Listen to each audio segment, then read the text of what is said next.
Swayam Prabha. Digital India. Educated India.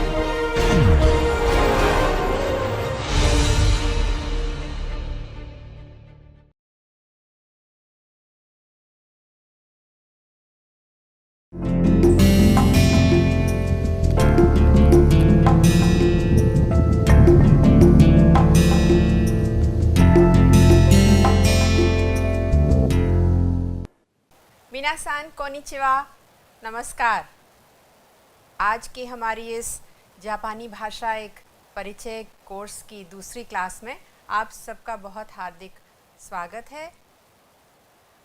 अभी तक हम लोगों ने अपनी पिछली क्लास में जापानी भाषा के बारे में कुछ थोड़ा सीखा है। जापानी भाषा की कुछ लिपियां जो उसमें प्रयोग में आती हैं वो हम लोगों ने करी हैं, उसके कुछ अंश किए हैं। तो आज भी हम लोग कुछ लिपि करेंगे, कुछ उसकी एक और लिपि जो चित्र लिपि है कांजी लिपि करेंगे, कुछ नए शब्द सीखेंगे और जैसा कि हम लोगों ने पिछली बार किया था उच्चारण का अभ्यास करेंगे और कुछ ग्रामर पोर्शन करेंगे। तो आइए आज की इस कड़ी को हम लोग शुरू करते हैं और जापानी सीखते हैं। आशा करते हैं कि आप लोग को पिछली बार की जो हमारी क्लास हुई है उससे जापानी भाषा के उच्चारण में कुछ सुविधा मिली होगी। तो चलिए आगे बढ़ाते हैं अपनी क्लास को। पिछली बार हमने आपके साथ अभिव्यक्तियां करी हैं, तो उसी में ये एक और अभिव्यक्ति है या कहिए एक और एक्सप्रेशन है। और क्या है ये देखिए, यहाँ पे दो व्यक्ति हैं, सूरज निकला हुआ है और क्या कहते हैं हम, कोनिचिवा कहते हैं। तो कोनिचिवा क्या है? कोनिचिवा का वास्तविक अर्थ है गुड डे, यानी कि दिन के समय जब सूरज ऊपर हो, यानी कि 10 बजे से 5 बजे तक आप ये एक्सप्रेशन यूज़ करते हैं किसी को भी ग्रीट करने के लिए। किसी को भी जैसे हम नमस्ते करते हैं हिंदुस्तान में, वैसे ही आप वहाँ पे कोनिचिवा कह सकते हैं। हाथ ऊपर उठा के भी कह सकते हैं, झुक करके भी कह सकते हैं। लेकिन ये बात ध्यान रहे कि अंधेरे के बाद जब झुटपुटा हो जाता है उसके बाद कोनिचिवा नहीं कहा जाता है। पिछली बार हम लोगों ने गिनतियाँ करी हैं, 1 से 10 तक गिनती करी है। तो आइए आज 11 से 30 तक गिनती करते हैं।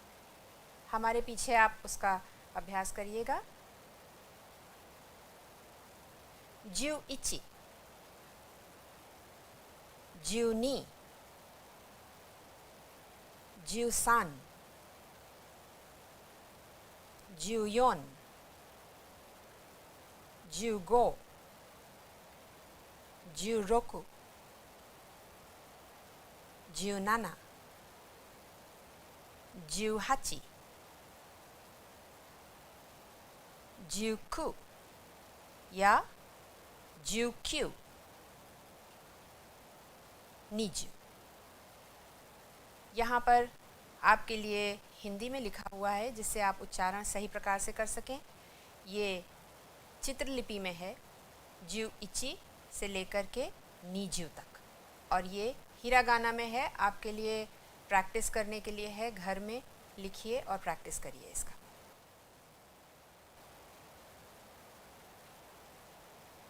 नीजू इची, नीजू नी, नीजूसान, नीजूयोन या नीजूशी, नीजूगो, नीजूरोकु, नीजूनाना या शिची, नीजूहाची, नीजूक्यू, सांजू। इसी प्रकार से यहाँ पर आप देखेंगे कि ये कांजी में लिखा हुआ है, यहाँ हिरागाना में है आपके अभ्यास के लिए, और हिंदी में यहाँ लिखा है आपको उच्चारण बताने के लिए। आप ये देखेंगे कि ये जो इसकी स्पेलिंग लिखी जाती है ये उच्चारण के आधार पर लिखी गई है। जैसे कि यहाँ पर है जू, ये जो ऊ है ये आप देखेंगे यहाँ पर लिखा हुआ है जापानी में। ये एक लॉन्ग साउंड है, इसलिए ऊ है। नी जू, नी जू इची, नी कम है और जू लंबा है। इची फिर से छोटी साउंड है। तो इसी प्रकार से आप इसका उच्चारण करिएगा। अब हम लोगों ने पिछली बार व्यंजन किए थे, 3 सेट किए थे व्यंजन के। आज ये त ध्वनि वाला व्यंजन है ता। और आप देखेंगे कि ता में पहली जो लकीर है वो हॉरिजॉन्टल है और दूसरी वाली वर्टिकल है। तो इसी प्रकार से इसको याद करिएगा। ता ची, ये जो ची है ये एक एक्सेप्शन है। ता के बाद ती साउंड नहीं है, ता ती की जगह ता और ची है।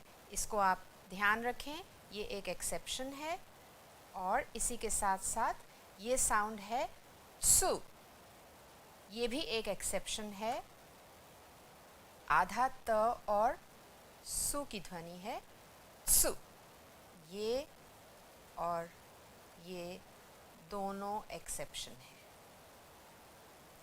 ते और तो में पहला ये है और दूसरा सी की तरीके से, अंग्रेज़ी में सी की तरीके से बना दिया जाता है। इसमें आप साथ में देखेंगे यहाँ पे किस प्रकार से बनाया जाता है वो भी दिखाया गया है। इसी के साथ कुछ शब्द भी याद कर लीजिए। ये शब्द आपको बाद में वाक्य बनाने में बहुत आसानी देंगे। ता से ताको, जैसे क्लास 1 में बच्चे करते हैं, A for apple, B for bat, इसी तरीके से ता से ताको, ची से चीता, सु सुरु। आप देखिए यहाँ पे ये आधा साउंड बना हुआ है सुरु, तेगामी और तोकागे। कुछ और शब्द हैं ता से, तानसु, और तस्वीर से आप बता सकते हैं कि ये क्या है। तमागो, ताकीगी, सूखी लकड़ी जलाने के काम जो आती है। च्यूरिप, फूल है। तोरी, ते कागामी, ते माने हाथ और कागामी माने शीशा। ते कागामी, हाथ का शीशा। 2 शब्दों को जोड़ करके बनाया गया है ये। स्कुए, तेंगो, आप देख ही सकते हैं कि वो क्या है। ते, तेरेबी। अब ये आप देखेंगे यहाँ हिरागाना में नहीं लिखा है, यहाँ काताकाना में लिखा है, क्योंकि ये विदेशी शब्द है टेलीविज़न, तेरेबी, इसलिए उसको काताकाना में लिखा गया है। कुछ और अन्य नए शब्द हैं। ये सब शब्द आपको बाद में वाक्य बनाने में बहुत मदद करेंगे। तानुकी, और इसका जो हात्सुओन है, जो प्रोनाउंसिएशन है, जो उच्चारण है, वो आप हमारे बाद प्रैक्टिस कर सकते हैं, उसका अभ्यास कर सकते हैं। तबाको, तबाको दोबारा से आप देखिए काताकाना में लिखा है, हिरागाना में नहीं लिखा है क्योंकि ये बाहर का विदेशी शब्द है। तातेमोनो, चिकातेत्सु यानी कि सबवे। चीज़ू, ये जापान का मैप है, आप देख सकते हैं। यहाँ पे इसके 4 आइलैंड्स जो द्वीप हैं मुख्य, वो दिखाए गए हैं। ची यानी कि खून। सुनामी, आपको सबको पता है सुनामी क्या है। सुनामी का वास्तविक अर्थ है बहुत बड़ी बड़ी लहरें, बहुत बड़ी वेव्स। तो अब हम इसको ऐसे ट्रांसलेट कर सकते हैं, समुद्री तूफान। तेबुकुरो यानी कि दस्ताने, ये भी 2 शब्दों से बना हुआ है, ते और बुकुरो, यानी कि बुकुरो हुआ कोई भी लिफाफा और ते माने हाथ। तो कोई भी चीज़ जो हाथ के ऊपर हो उसे तेबुकुरो कहते हैं। तोरा, टोमाटो, और फिर से आप देखेंगे ये यहाँ पे काताकाना में है। अब न ध्वनि है, ना, उसी तरीके से, उसी प्रकार से जैसे आपने पहले किया था। यहाँ पे आप उसका अभ्यास करेंगे और ना बनाएंगे। ना, नी, नू, ने और नो। ये बात ख़ास ध्यान में रहे कि ये पहले बना करके और तब इसको बड़ा करके और नीचे लाया जाता है। जितना आप प्रोपोर्शनेट बनाएंगे उतना ही सुंदर लगेगा। जापानी लिपि जो है बहुत ज़्यादा इस बात का ध्यान रखना चाहिए उसमें कि वो देखने में भी कैसी लग रही है। ना से कुछ शब्द हैं नासु, निंजिन, नेजुमी, नेको, नोकोगिरी। अन्य और शब्द हैं नाबे, नामिदा, निजी, न्यूज़, नुरु, नेजी, नेको, नुमा, नोदो, नोग्यो। यहाँ आप देखेंगे बड़ी साउंड है, लंबी साउंड है, नोग्यो, नोग्यो। हा, ही, हु। अब ये थोड़ा सा बोलने में अलग है।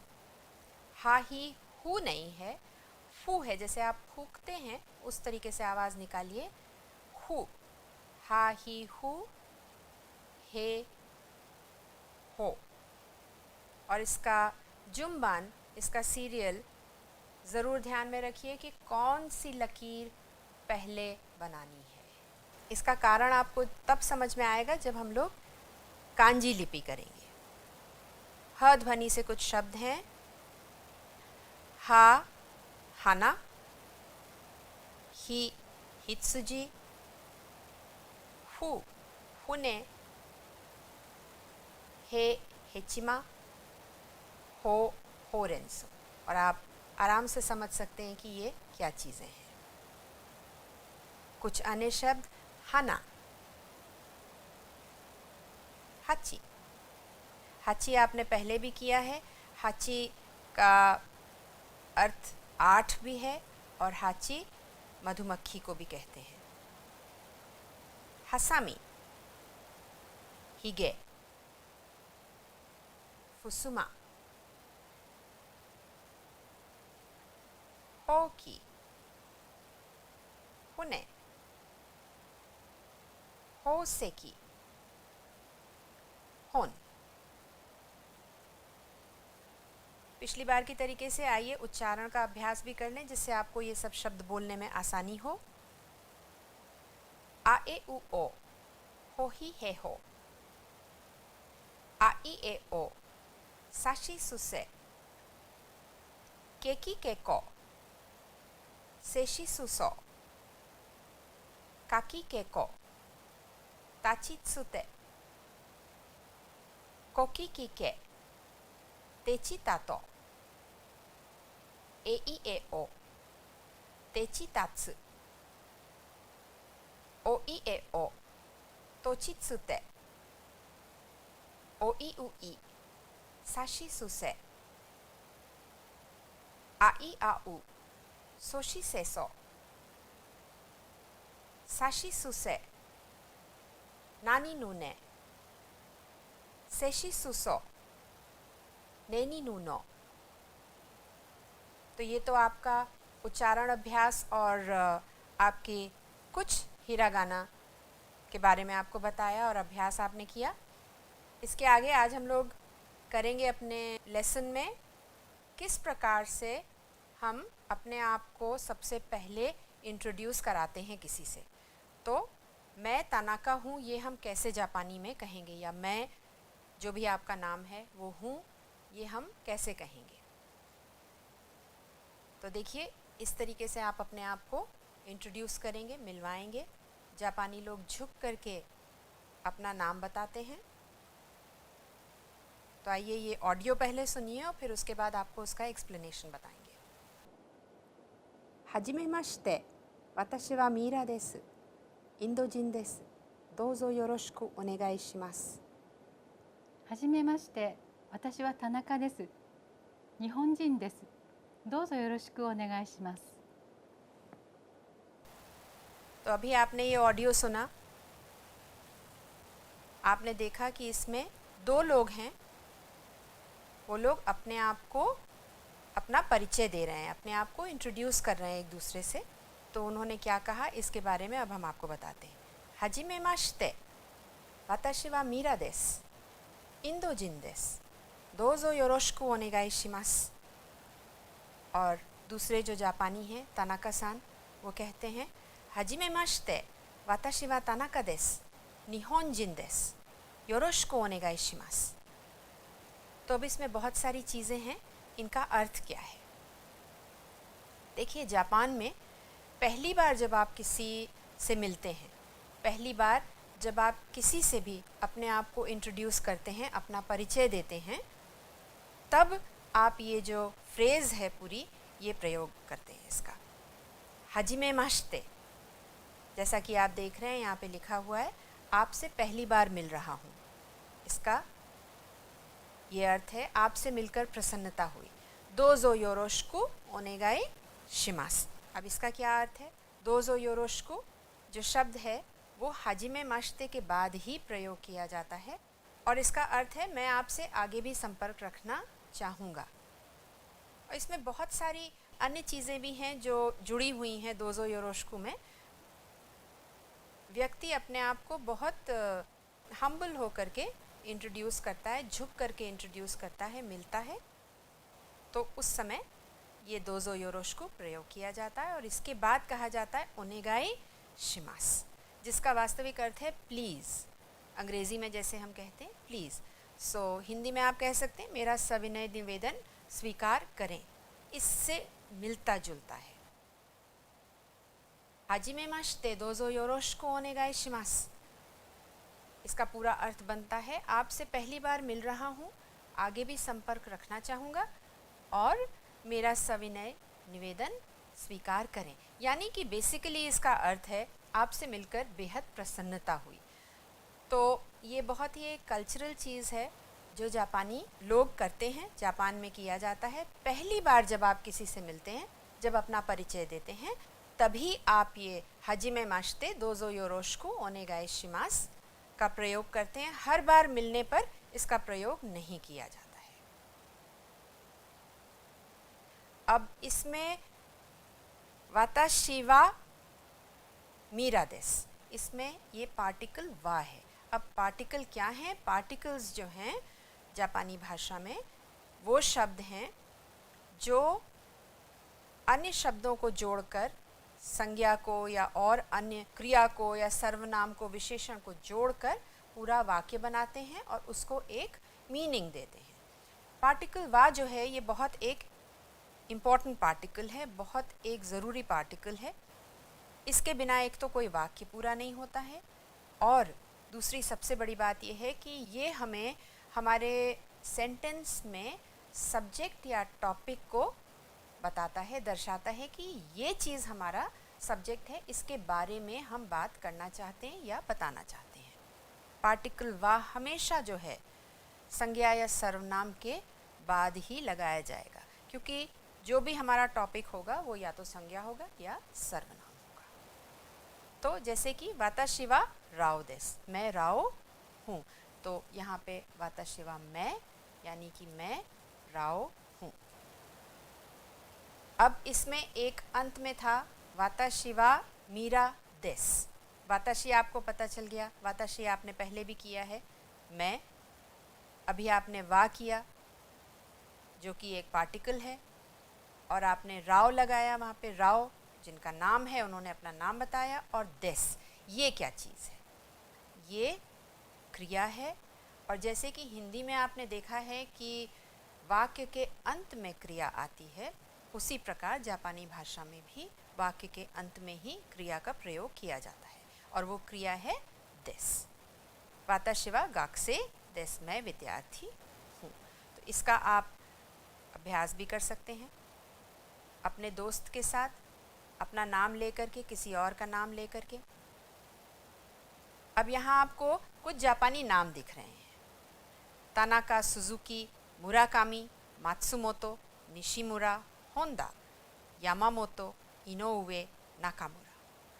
आपको एक बात बताएं, इसमें जापान में करीब 150 साल पहले तक आम आदमी को सरनेम रखने की इजाज़त नहीं थी, लेकिन करीब 150 वर्ष पहले एक बहुत प्रसिद्ध राजा थे, उनके एम्परर थे, मेजी एम्परर। उनके समय पे उन्होंने सबको नाम रखने की इजाज़त दी और तब ये नाम सबको मिले। अब ये नाम, इतने सारे लोगों के लिए नाम रखना तो बहुत मुश्किल था, कठिन था, तो इसलिए जो जहाँ रह रहा था उसने वहाँ का नाम रख लिया। जैसे कि आपने निशिमुरा रख लिया नाम, वेस्ट में कोई गांव है उसका आपने नाम रख लिया, या आपने तनाका रख लिया, या आपने नाकामुरा रख लिया। मुरा गांव को कहते हैं और नाका माने अंदर हुआ, तो गांव के अंदर। तो इस प्रकार से तरह तरह से लोगों ने अपने नाम रख लिए और उनको एक मीनिंग भी मिल जाता है, क्योंकि उसमें चित्रलिपि इन्वॉल्व है, इसलिए उससे मीनिंग भी पता चल जाता है कि ये क्या अर्थ है इसका। अब हमें जो नाम दिया जाता है परिवार से, जैसे तारो, इचिरो, केंता, आकियो, तेराओ, तो ये सब लड़कों के नाम हैं और ज़्यादातर लड़कों के नाम के बाद ओ या ता लगाने की प्रथा है। तेराओ सान जो हैं यहाँ पे, ये बहुत बड़े एक सुमो रेसलर थे। ये बहुत ही, तारो बहुत ही कॉमन नाम है जापान में, इचिरो बहुत कॉमन नाम है। और यहाँ पे आप कुछ देखेंगे, मोमोको, मारिको, हनाको, तो लड़कियों के नाम के आगे हमेशा को लगाया जाता है। ज़्यादातर, हमेशा तो नहीं कहना चाहिए, ज़्यादातर को लगाया जाता है। जैसे हिंदुस्तान में देवी या कुमारी लगाते हैं, उसी प्रकार वहाँ पे को लगाने की प्रथा है। तो ये कुछ कॉमन नेम्स हैं उनके। जापान में मिस्टर, मिसेस और मिस का प्रयोग नहीं किया जाता है, वहाँ पर सान लगाने की प्रथा है। सान, और सान क्या है? नाम के बाद सान लगाया जाता है, आदर देने के लिए सान लगाया जाता है। जैसे हम नाम के बाद जी लगाते हैं, उसी प्रकार वहाँ सान लगता है। जैसे कि आप देख रहे हैं कावाकामी सान, कावागुची सान, कासाहारा सान। अगर आपसे कोई बड़ा है और आप बहुत ज़्यादा इज्जत देना चाहते हैं, या आप चिट्ठी लिख रहे हैं या उन्हें कुछ सामान भेज रहे हैं, उस समय आप सामा का भी प्रयोग कर सकते हैं। लड़कों के नाम के आगे कुन लगता है, तारो कुन, तारो जी, जैसे तारो कुन। और लड़कियों के नाम के आगे अक्सर चान लगा दिया जाता है, जैसे सकुरा चान। अब देखिए, ये अभी आपने परिचय किया है, आगे अपने आप को इंट्रोड्यूस किया है आपने, तो ये कैसे किया जाएगा? आप देखिए, ये दो लोग हैं, जापानी हैं, राव-सान हैं, और उनको कोई जना इंट्रोड्यूस करा रहा है। तो वो बताते हैं कोचिरा वा राव-सान देस, कि ये राव-सान हैं।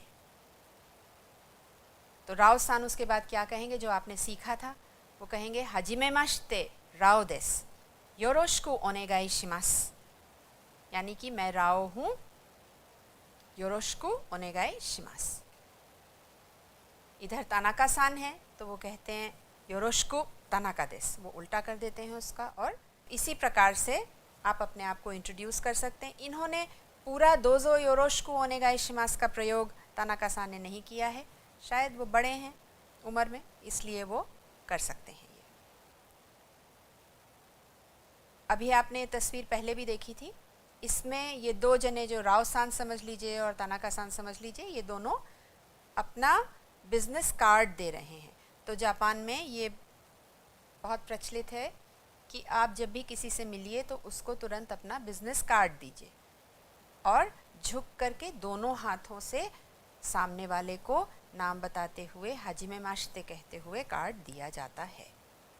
बॉडी लैंग्वेज भी बहुत इम्पॉर्टेंट है, बहुत ज़रूरी है। किस प्रकार से आप कोई कार्य करते हैं, ये भी बहुत आवश्यक है। अब आप इसका अभ्यास कर सकते हैं। मैं तानाका हूँ, वाताशी वा तानाका देस। तो यहाँ पे खाली स्थान पे आप नाम ले करके, जापानी नाम जो भी आपने किए वो याद करके आप इसकी जगह प्रयोग कर सकते हैं और इससे अभ्यास कर सकते हैं। वाताशी वा सुजुकी देसु, वाताशी वा मुराकामी देसु। आप हमारे बाद भी इसका अभ्यास कर सकते हैं। वाताशी वा, अब आप अपना नाम यहाँ लगा करके और कह सकते हैं और परिचय दे सकते हैं अपना। वाताशी वा देसु, दोबारा से जो भी नाम आपको समझ में आए वो आप लगा करके अपना परिचय दीजिए। वाताशी वा मात्सुमोतो देसु, वाताशी वा निशिमुरा देसु। तो इस प्रकार आप अपने दोस्त के सामने इसका अभ्यास कर सकते हैं। अभी आपने नाम किया है, नाम की जगह अगर आप व्यवसाय लगा दीजिए कि आप क्या हैं, आप एस्ट्रोनॉट हैं, आप टीचर हैं, आप नर्स हैं, आप शेफ़ हैं, आप कुछ भी लगा करके उसी प्रकार से अभ्यास कर सकते हैं। वाताशी वा यूबिन यासान देसु, वाताशी वा एयर होस्टेस देसु। देखिए, साकाना यासान, तोकोया बार्बर, निकुयासान, केइकान, किकोरी, शोबोशी, क्योशी, ओइशासान, कांगोफू।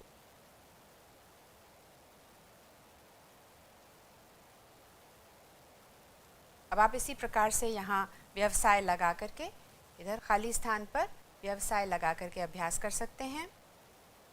ईशा, वाताशी वा ईशा देसु, वाताशी वा कांगोफू देसु, वाताशी वा हिशो देसु, वाताशी वा शुफु देसु। अब बताइए ये क्या है? ये तस्वीर में आपको क्या लग रहा है? वाताशी वा गाकुसेई देसु। आपको ये क्या लग रहा है? ये कौन है? वाताशी वा शुफु देसु। ये दो जने कौन हैं? क्या करते हैं? इनका क्या व्यवसाय है या ये क्या करते हैं? वाताशी वा बेंगोशी देसु। तो इस प्रकार से आप व्यवसाय का भी अभ्यास कर सकते हैं अपने दोस्त के साथ। तो आइए आज हम लोग चित्रलिपि का भी अभ्यास करते हैं। अभी आपने गिनतियाँ करी हैं, तो हम 1 से 6 तक आज चित्रलिपि करते हैं। ये देखिए, बहुत ही साधारण है। एक सीधी लकीर है यहाँ पे और इस तरीके से इची बनाया जाता है। चीन में इची कैसे दिखाया जाता है आप देखिए, इस तरीके से दिखाया जाता है, इसीलिए ये एक सीधी लकीर है। 2 या नी, 2 लकीरें हैं, एक छोटी है और दूसरी बड़ी है, तो इस प्रकार से नी दिखाया जाता है।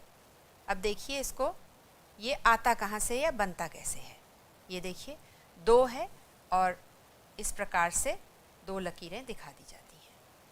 अब जहाँ पे भी आप देखेंगे आप समझ जाएंगे कि ये नी है, यानी कि 2। 3 सान, इसमें ध्यान ये रखना है कि पहली लकीर ये है, दूसरी उससे छोटी है और तीसरी सबसे बड़ी है। आप देखिए, एक ये है, दूसरी छोटी और तीसरी बड़ी है। 3, और ये कैसे दिखाया जाता है? 3। 4 शी, 4 थोड़ा सा अलग है, 4 लाइनें नहीं हैं। देखिए, अंगूठे को अंदर करके अगर आप करेंगे और देखेंगे तो वो बिल्कुल इस तरीके से आएगा, और जब आप उसको बनाएंगे तो वो ऐसे बनाया जाएगा। अब इसका ऑर्डर जो है वो आपको ध्यान रखना है। 1 2 3 4 और 5। तो 5 लकीरों का ये एक कांजी कैरेक्टर है शी, जिसे योन भी कहते हैं। तो अब आप देखिए, यहाँ पे आप बना सकते हैं इची, नी, सान और योन। अब देखिए 5 है, गो जिसे गो कहते हैं आपने किया है। इसको कैसे बनाते हैं? 1 2 3 और 4। एक बार फिर बना दें आपके लिए। 1 2 3 और 4। 1 2 3 और 4। देखिए इस तरीके से बनता है। पुराने ज़माने में काउंटिंग ऐसे ही होती थी। 2 और ये 3 मिला करके 5 की काउंटिंग होती थी, इसलिए इसको इस प्रकार से बना दिया गया है। और ये है 6। ये भी बहुत इंटरेस्टिंग है। आप देखिए 1 2 3 और 4। तो 4 स्ट्रोक्स की ये कांजी है, 4 लकीरों की ये कांजी है। एक बार फिर बना दें आपके लिए। 1 2 3 और 4। और ये ऐसे बनती है।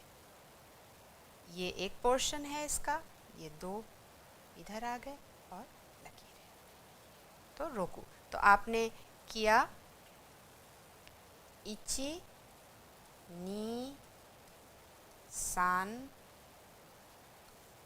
शी गो और रोकू। इस प्रकार से आप याद रखिए। 6 कांजी है आज। अब हमने आपसे वादा किया था कि आपको एक मुहावरा ज़रूर सिखाएंगे जापानी का। ये बहुत ही अच्छा मुहावरा है और बहुत ही ज़्यादा जापान में लोकप्रिय भी है। सारुमो की करा ओचिरु। इसका अर्थ क्या है? सारू जो कि पेड़ से पेड़ पर ही कूदता है और बहुत चालाक चतुर होता है, गिरने की कोई संभावना नहीं होती है क्योंकि पेड़ों पर ही रहता है। लेकिन सारू के जैसा जानवर भी कभी कभी गिर जाता है। ये जो मुहावरा है, ये जो कोतोवाज़ा है, ये हमें बहुत ताकत देता है, बहुत हिम्मत देता है कोई काम करने के लिए, कि कभी भी गिरने से आप घबराइए नहीं, कभी भी बुरा नहीं मानिए, हिम्मत मत हारिए और आगे बढ़ते रहिए। बड़े से बड़े लोग गलती करते हैं, लेकिन गलती करके उठना सबसे बड़ी इम्पॉर्टेंट चीज़ है, सबसे ज़्यादा ज़रूरी है। आप कैसे उठते हैं, कैसे अपने आप को संभालते हैं और फिर कैसे आगे बढ़ते हैं, ये आवश्यक है। इसलिए ये मुहावरा ज़रूर याद रखिए कि कांजी हम लोग सीख रहे हैं, जापानी भाषा सीख रहे हैं। गलती ज़रूर करेंगे, गलतियाँ होंगी, हम लोग गिरेंगे, लेकिन फिर से हम उठेंगे और हम फिर से प्रयास करेंगे और उसको हम लोग सीखेंगे। तो सारुमो की करा ओचिरु। एक और बात है इस मुहावरे में जो कि हमें बहुत बड़ी सीख देती है, और वो ये है कि कभी भी बहुत ज़्यादा ओवर कॉन्फिडेंट नहीं होना चाहिए। बहुत ज़्यादा ओवर कॉन्फिडेंट अगर कोई होता है तो वो ज़रूर गिर ही जाएगा व्यक्ति। इसलिए हमेशा सीखने की इच्छा रखिए, ओवर कॉन्फिडेंट मत होइए किसी चीज़ में, और हमेशा गिर करके उठने की हिम्मत रखिए। तो ये मुहावरा बहुत ही अच्छा है और ज़रूर इसको याद रखिए आप लोग। सारुमो की करा ओचिरु। सारू मो की माने पेड़, करा ओचिरु फ्रॉम। सो बंदर भी पेड़ से गिर सकते हैं। Even monkeys fall from trees. The best of people can also make a mistake. आपके लिए कुछ नए शब्द हैं। दाइगाक्से, ryugakusei, क्योजु, सेंसे, सान्नेंसे, उन्तेंशु, केंक्यूइन, केंक्यूसे, जोशु। तो ये कुछ आपके लिए नए शब्द थे। इनका प्रयोग करिए जैसे आपने नाम के लिए प्रयोग किया है। वाताशी वा राव देस, इसी प्रकार से आप कर सकते हैं। वाताशी वा दाइगाकुसेई देस, वाताशी वा ryugakusei देस, वाताशी वा क्योजु देस, वाताशी वा सेंसेई देस। वैसे अपने लिए सेंसेई का कभी प्रयोग नहीं किया जाता है। सेंसेई एक टाइटल है, तो इसका इतना न प्रयोग करें, बाकी सबका आप प्रयोग कर सकते हैं। वाताशी वा उन्तेंशु देस। तो इस प्रकार से आप रेंशु कर सकते हैं, प्रैक्टिस कर सकते हैं, अभ्यास कर सकते हैं अपने दोस्त के साथ, और धीरे धीरे आपकी जापानी भाषा इम्प्रूव होती चली जाएगी। तो अब इसके साथ हम अपना आज का क्लास जो है ख़त्म करते हैं। और आपके लिए गृह कार्य है ये बहुत सारा, इसमें आप सही या गलत बताइए कि क्या सही आपसे प्रश्न पूछा गया है तो आप सही बताइए कि क्या है और क्या गलत है, सही चीज़ कही गई है या गलत कही गई है। फिर ये 2 कॉलम्स हैं और ब, इसमें जापानी में शब्द लिखे गए हैं और हिंदी में उनके अर्थ हैं, तो आप उनको मैच करिए और बताइए कौन से सही हैं। कुछ चित्र हैं, इनके नाम लिखिए हिरागाना में, इससे आपका हिरागाना का अभ्यास होगा। और व्यवसाय दिए गए हैं, तो जैसा कि आपने अभी आगे अभ्यास किया है उसी प्रकार से आप इसका अभ्यास करके देखिए। इसी के साथ आज का ये क्लास हम ख़त्म करते हैं और अगली बार फिर मिलेंगे। तब तक के लिए आप अपनी जापानी भाषा का अभ्यास करिए जो आज आपने किया है। अरिगातो, थैंक यू, धन्यवाद।